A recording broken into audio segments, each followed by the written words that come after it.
eza mbongo te kopusana pene nayo komilengele komibongisa eleki na litomba mokili ebotolanga nyonso epimelanga na oyo ezalaki ya motuya soki otenga moyenge bene bomoi na ngai ekoma putulu likambo na nga moto akota te ekosuka se na mabondeli na kati nzela. Merci à tous les amis, à tous les fidèles, à tous les chrétiens. On est là déjà avec vous. Je ne suis pas seul, je suis avec notre invité du jour. C'est toujours Dr Ange Mangwanda. Nous sommes avec lui que nous allons parler son ouvrage, son livre intitulé Le jugement de la maison de Dieu, déjà disponible dans le marché. Bonjour, bienvenue à vous, docteur Ange Mangwanda. Bonjour, frère Freddy. Et comment vous allez? Oui, très bien. Comment va le peuple de Dieu, l'église de Dieu en République démocratique du Congo? Oui, tout va bien, le Seigneur est avec nous. Merci, docteur. Je suis ravi d'être avec vous aujourd'hui. Bon, que le Seigneur soit loué. Moi également, nous sommes contents. Il nous a fait grâce d'être là pour continuer ce que nous avons déjà commencé. Que la gloire lui soit rendue. Merci beaucoup. Merci à vous. La fois passée, nous avions parlé sur le jugement de la maison de Dieu. Je crois, vous avez dit, le jugement, Jésus-Christ va juger le monde. Ça, c'était votre réponse par rapport à la question. Alors, quelque part, je lis, la Bible nous dit, ne savez-vous pas que les saints jugeront le monde? Je voulais savoir, ou nous voulons savoir, qui va juger? C'est Jésus ou le saint? Ou bien Jésus plutôt, va juger ensemble avec les saints? Ou bien comment? Merci pour la question, monsieur le journaliste. Je sais qu'il n'y a pas de contradiction dans la Bible. Surtout en ce qui concerne les jugements, comme je l'ai dit l'autre fois, il y a plusieurs aspects du jugement. Alors quand la Bible dit que les saints jugeront le monde, il faut d'abord comprendre aussi le contexte de ces jugements. D'abord, ce que nous sommes en train de faire ici peut aussi constituer un jugement. La vie que nous sommes en train de mener va constituer aussi un jugement pour le monde. Je le dis souvent, quand vous considérez un peu la vie de Jean-Baptiste, comment il a vécu. Il était un homme comme nous. Il y a des gens qui abandonnent la foi chrétienne parce qu'ils n'ont pas trouvé à manger. Mais Jean-Baptiste était un homme comme nous. Il a vécu pendant toute sa vie en ne mangeant que des sauterelles. Quand vous considérez la vie de Jean-Baptiste, il ne s'est habillé qu'avec la peau d'un animal, de l'animal. Cependant, il y a des enfants de Dieu qui abandonnent la foi parce qu'ils s'estiment ne pas être à mesure de bien s'habiller. Donc c'est déjà un jugement. La vie, notre vie de sanctification constitue un jugement pour le monde, parce que personne ne viendra dire à Dieu, voilà Seigneur, tu ne m'as pas fait ceci, cela. Le Seigneur lui dira, n'as-tu pas vu mon serviteur un tel? N'a pas tu vu tel frère qui a vécu dans le même pays, dans les mêmes conditions que toi, cependant lui a vécu dans la sanctification. Donc notre vie constitue déjà un jugement pour le monde. C'est ça la réponse, je pense. Oui, merci, docteur. Nous allons entamer deuxième partie de notre émission. Docteur, c'est quoi le fondement de l'Église? Oui, l'Église est fondée sur Jésus-Christ. Vous vous souvenez de la réponse que Pierre a donnée à Jésus à sa demande à propos de sa personne. Jésus a demandé à Pierre, les gens disent de moi, qu'est-ce que les gens disent de moi? Et vous, que dites-vous de moi? Pierre a répondu, vous êtes le Christ, le Fils de Dieu. Et Jésus a dit, toi tu es Pierre, c'est sur cette pierre, donc sur base de cette révélation que je bâtirai mon église. Donc l'église est bâtie sur la personne, sur la seigneurie de Jésus-Christ. Quelqu'un qui dit que une organisation qui se veut être l'église de Jésus doit être fondée sur la révélation de la Seigneurie de Jésus. Cela veut dire, nous acceptons dans notre Église, dans notre communauté, que Jésus est Seigneur. Alors si Jésus est Seigneur, nous sommes tenus à obéir à sa parole. Nous obéissons à la parole de Jésus-Christ dans toute son intégralité. C'est ça les fondements de l'Église. On ne peut pas être Église et en même temps, on est contre la parole de Jésus. On ne marche pas selon la parole de Jésus. Ça, on n'est pas l'Église. L'Église qui n'est plus fondée sur le respect de la parole de Jésus, elle n'est plus une Église. Elle cesse d'être une Église. Donc, l'Église est fondée sur la révélation. Donc, cela veut dire que celui qui accepte, qui croit que Jésus-Christ est Seigneur, doit obéir à toute la parole, à l'intégralité de la parole de Jésus-Christ. Là, vous voulez dire que c'est Jésus qui est le fondement de l'Église? Évidemment, oui. La Bible dit qu'il est la pierre angulaire. La pierre angulaire, c'est-à-dire la pierre des références. Donc, c'est la première pierre qu'on pose lorsqu'on veut fonder l'Église. Et bien sûr, les apôtres qui viennent comme fondement, selon la parole de Dieu, donc c'est-à-dire, ce sont eux qui sont maintenant les modèles à suivre. Mais la référence des apôtres, c'est Jésus, la pierre de coin. À partir de la pierre angulaire, la pierre de l'angle, on va prendre les mesures. À partir d'ici, il faut qu'on fasse ça, qu'on fasse ça. Et les fondements, quand je parle que c'est la Seigneurie de Jésus, Pierre a reconnu Jésus comme Seigneur. Et quand il a prêché pour la première fois devant une grande foule, il a dit, repentez-vous et que vous soyez baptisés au nom du Seigneur Jésus. Donc, que vous croyez en ce Jésus-là, puisqu'on ne se fait pas baptiser. Et comme ça, là, tu te lèves, je me fais baptiser, comme les autres, c'est là qui baptisent les enfants. Non, ils croient d'abord en Jésus comme Seigneur. Donc, c'est ça les fondements de l'Église. Et les apôtres sont les garants. Ils nous ont présenté cette doctrine-là dans sa vérité, dans sa sainteté aussi.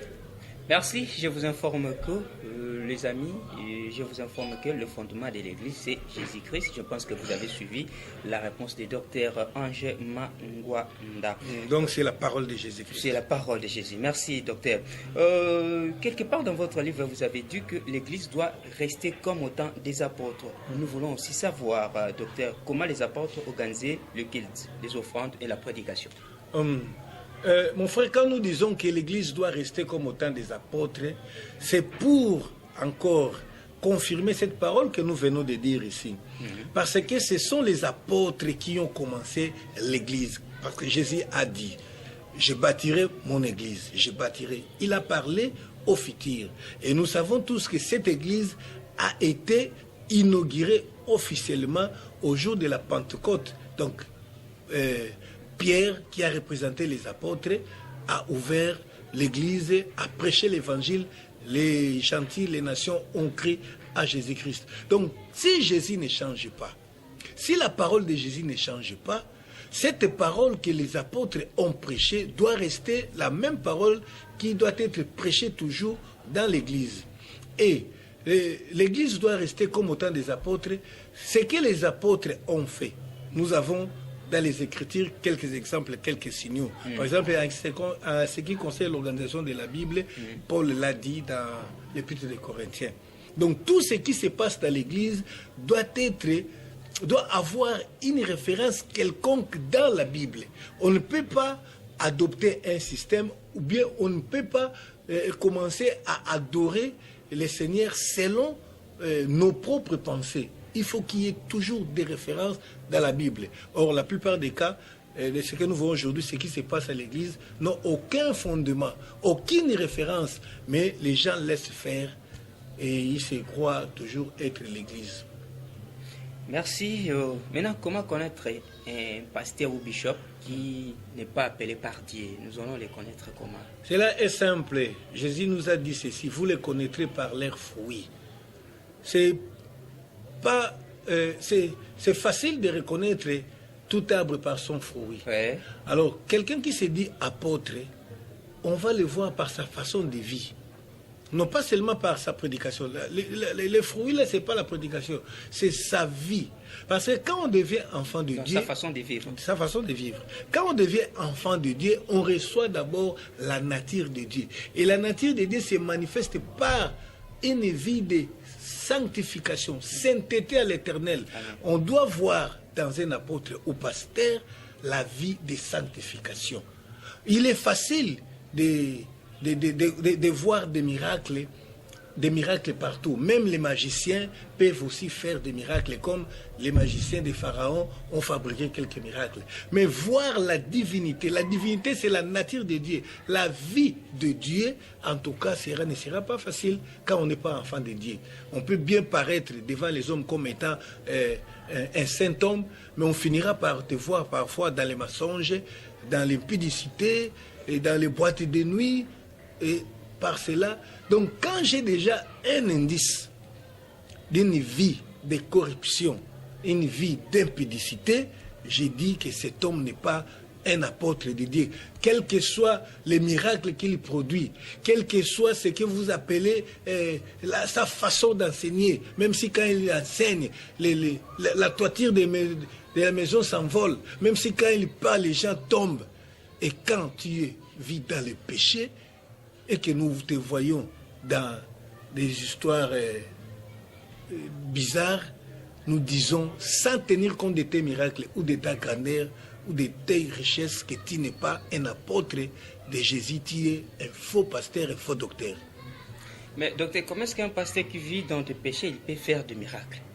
Non, tout miracle ne vient pas de Dieu. Je viens de dire tout à l'heure là que les magiciens des pharaons ont produit des miracles. Est-ce que ça venait de Dieu? Non. C'est comme ça qu'aujourd'hui, beaucoup de gens sont séduits. Parce que le ministère de Dieu est lié au miracle. Non, il n'a jamais été ainsi. Que dit la Bible à propos de celui que la Bible appelle grand parmi tous les hommes? Jean-Baptiste. La Bible dit que Jean-Baptiste n'a fait aucun miracle. Mais pourquoi le ministère de Jean-Baptiste est confirmé par Jésus-Christ? Et comment Jésus-Christ peut-il être grand par rapport à Moïse même, par rapport à tous ceux qui sont nés des femmes? C'est à cause de sa nature, de sa façon de prêcher. Il prêchait la vérité, il vivait la vérité là. Et c'est ça être un homme de Dieu. Ce n'est pas les miracles. Il faut mettre ça de côté. C'est ça les standards que les gens ont élevés aujourd'hui. Et c'est comme ça qu'il voulait aussi, il demandait aussi. Les miracles sont là. Mais les miracles, on ne les produit pas à notre gré. C'est Dieu qui produit les miracles. Quand les gens étaient venus demander les miracles, Jésus a refusé, alors qu'il était là, les miracles lui-même. Il a refusé pour dire que ce n'est pas ça qui fait de moi le fils de Dieu. Merci beaucoup. Je pense que vous avez quand même écouté ce que le docteur a parlé comme la réponse. Et ça nous a quand même aidé. Docteur, dans votre livre, vous avez dit il y a des pasteurs qui ont perdu confiance à la Bible. Comment est-ce que vous avez su qu'il y a d'autres pasteurs qui ont perdu confiance à la Bible? Oui, c'est facile de voir, puisque c'est parmi les causes de destruction de l'Église de Dieu aujourd'hui. La Bible est la parole de Dieu. Ouais. La Bible elle-même annonce que la parole de Dieu est épirée, et 7 fois épirée. Elle est pire. La parole de Dieu, elle est là pour convaincre, pour corriger, pour instruire. Nous ne pouvons pas faire appel à un quelconque enseignement. Ce que la Bible dit, je crois en cela et je vis cela. Alors qu'aujourd'hui, il y a des gens qui ne croient plus à la Bible. La Bible qu'ils enseignent là. Donc c'est comme ça que je dis que les pasteurs ont perdu confiance à la Bible. Ils pensent que quand j'enseigne la Bible seulement, cela ne suffit pas. Il faut que j'amène autre chose. C'est comme ça que les gens empruntent les enseignements du monde, la philosophie du monde, et ils appellent ça la sagesse. Et ils étonnent même les disciples, les gens qui suivent. Non, voilà, quand ils parlent, non, vous sentez la sagesse. Ils parlent de quoi? Puisque quand il faut parler de la parole de Dieu, qui est complète, qui est parfaite pour enseigner s'il faut enseigner, pour corriger s'il faut corriger. Et on ne peut pas faire appel à la loi du monde. On ne peut pas faire appel à la coutume du monde. La parole de Dieu doit être notre référence. Et beaucoup de pasteurs ont perdu confiance à la parole de Dieu. Ils donnent confiance parfois au diplôme, ils donnent confiance aux hommes, ils font confiance plus à autre chose. Et ce qui fait que l'Église est en perdition aujourd'hui. Merci, homme de Dieu. Vous avez aussi parler, l'homme a pris la place de Dieu dans l'Église. Comment est-ce que l'homme peut prendre la place de Dieu dans l'Église? Est-ce possible? Oui, c'est possible, et c'est ce que nous vivons aujourd'hui même. D'abord, l'Église est le corps de Jésus. La Bible dit que Jésus est la tête de l'Église, le chef de l'Église. Cela veut dire que dans l'Église, un homme ne peut pas décider, un homme ne peut pas faire quelque chose de lui-même.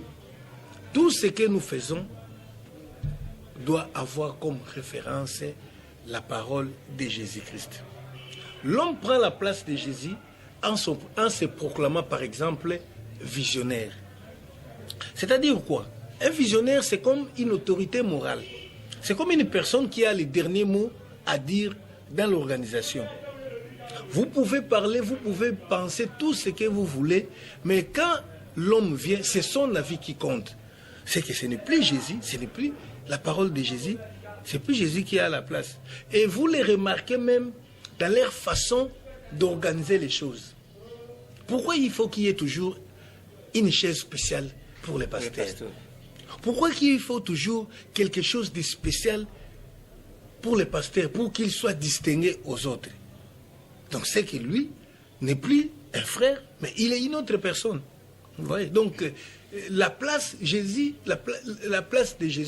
doit rester dans l'Église. Il ne faut pas que l'homme cherche à paraître. Il faut laisser Jésus. Jésus n'est pas mort. Jésus était mort, il est ressuscité. Il faut que l'Église sente que réellement Jésus est ici. Je me souviens une fois, permettez-moi un peu de raconter cette histoire que j'ai vécue. Alors que nous étions à l'époque choristes dans une église, nous chantions. Et pendant que nous chantons, il y a le pasteur qui devait enseigner ce jour-là à l'église, qui était un pasteur visiteur, était venu, alors que la chorale était déjà devant en train de chanter. Subitement, le modérateur est intervenu pour arrêter la chorale. Moi, je faisais partie de cette chorale-là. Le modérateur dit non, arrêtons d'abord pour que nous puissions accueillir l'homme de Dieu. On a arrêté, et puis le modérateur a entonné un cantique de louange, d'animation. Le pasteur était venu en retard. Il était venu en retard, l'église avait déjà commencé. Pour se faire remarquer, ils veulent être vus, que les autres commencent, comme les chefs d'État qui viennent en retard, lui, il doit venir en retard. Et quand il est venu, nous étions obligés d'arrêter pour maintenant l'accueillir. Et nous avons arrêté de chanter. On a entonné un autre cantique de louange, un cantique que tout le monde pouvait chanter. Nous avons commencé à chanter. Et à la fin de qu'il s'est demandé au pasteur, notre pasteur à nous, est-ce que quand le chorale chante, il chante pour Dieu ou bien pour un homme? Il ne savait pas, il avait oublié l'incident qui s'était passé à l'église. Il dit non, on chante pour Dieu. C'est pourquoi tu peux poser la question pareil. J'ai dit non, puisque nous chantions, si nous chantons, les chorales chantent pour Dieu, comment se fait-il que nous étions en train de chanter pour Dieu et une autre personne est venue? On nous a obligés d'arrêter de chanter pour accueillir la personne. Cette personne-là est Dieu ou est une personne? Et le pasteur a manqué de réponses convaincantes à nous donner. Donc voilà l'exemple d'une personne qui prend la place de Dieu. Des pasteurs qui arrivent en retard, il faut que les autres commencent, et qui se distinguent par leur accoutrement, par la façon de tout ça. Et surtout, quand il s'agit d'un différent, c'est la parole du pasteur qui prévaut dans les jugements ou bien dans tout différent qui doit être traité à l'Église. Alors qu'il faut que la Bible parle. Que dit la Bible à propos de ça? Que dit la Bible à propos de l'argent? Que dit la Bible à propos de la femme? Que dit la Bible à propos de telles situations que nous avons là? Là, c'est laisser la place à Dieu, à Jésus, dans son Église. Si du moins c'est son Église, quoi. Si ce n'est pas son Église, bon, tant mieux, faites ce que vous voulez. Ouais. Merci beaucoup, docteur Ange. Merci aussi à vous. Nous sommes presque à la fin de notre émission.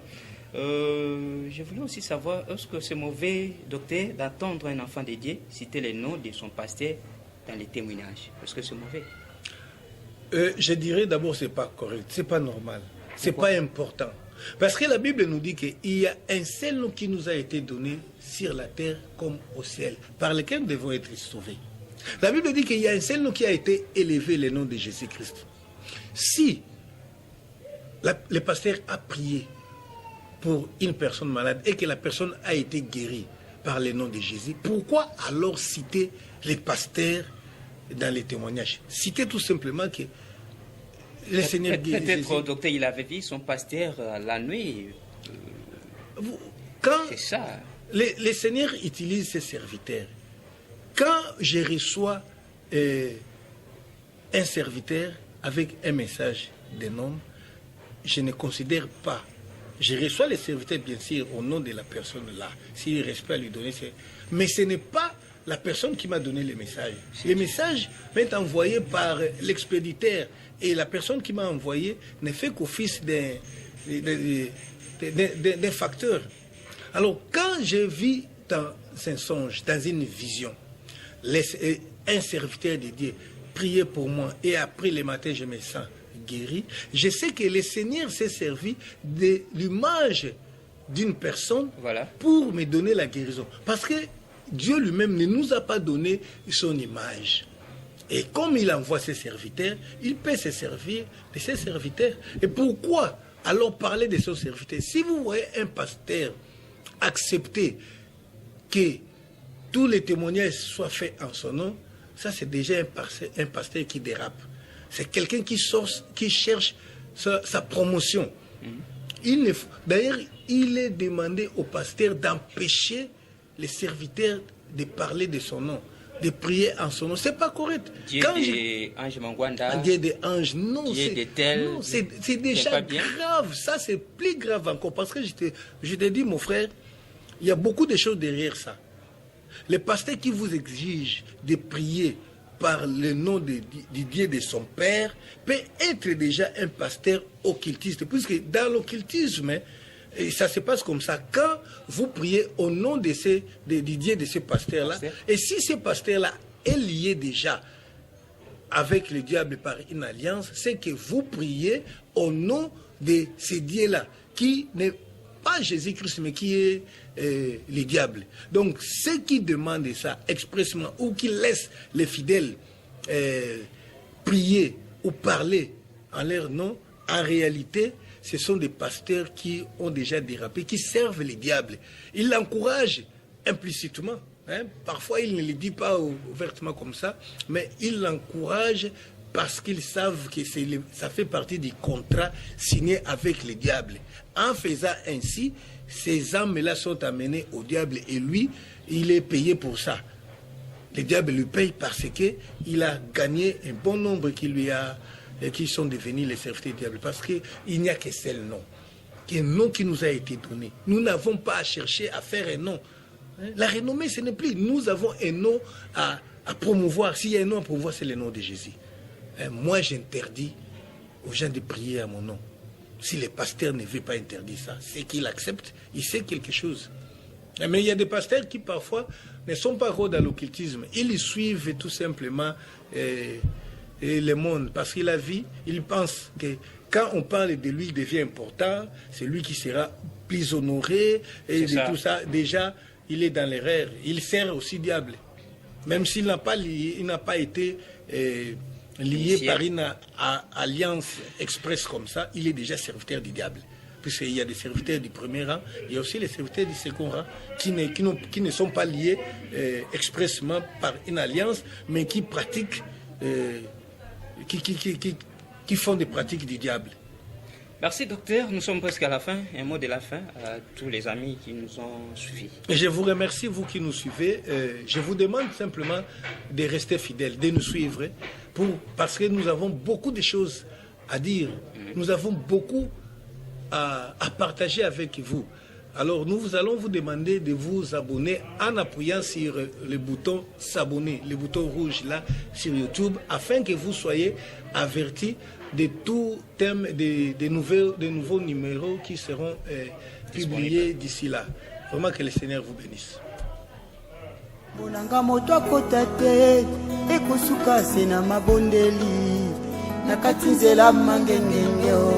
yaka tobeta lisolo ya motema oyo kama emabombama oyo mokili ekoki koyoka te sopa moke mafuta na bapota zongiselanga luzitu nanga